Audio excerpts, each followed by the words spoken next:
There's over 1 million financial advisors in America today, and they're stockbrokers, they're life insurance salesmen, they're CFPs, they're CPAs, they're attorneys. There's all kinds of designations. As a matter of fact, there's 90 designations for financial advisors. It's a very confusing and complex world.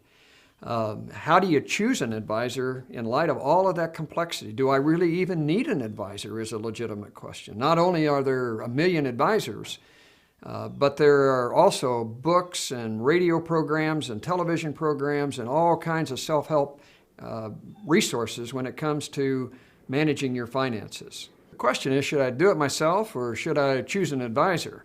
There are a lot of self-help materials that are available to you. There are books, radio programs, TV programs, there are magazines, there are all video series. There's all kinds of things that will help you when it comes to planning and managing your finances. So if you want to, you have probably all the resources that you need to do it yourself. However, God's Word says that you should also seek counsel when it comes to making some of these decisions. And I would like to encourage you to think about 5 characteristics, if you will, of a financial advisor that should be representative of any financial advisor that you select. First of all is, what is their worldview?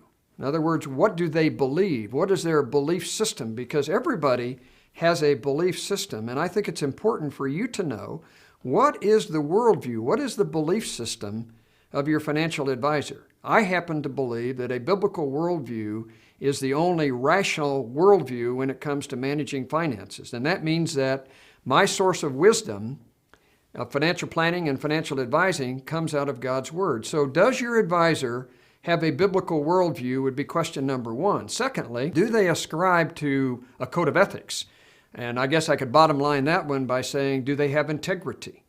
And I would challenge you in this area to ask one question of whoever it is that you're going to hire, and that is, how are you compensated? There's nothing wrong with commission salesmen or fee-only advisors, but you need to know ahead of time how it is that your advisor is being compensated. Do they have professional competency? And with all these designations that are out there, you need some resources. And on this website are some places that you can go to find out what do these designations mean as far as the advisor that I am talking to. Do they mean anything?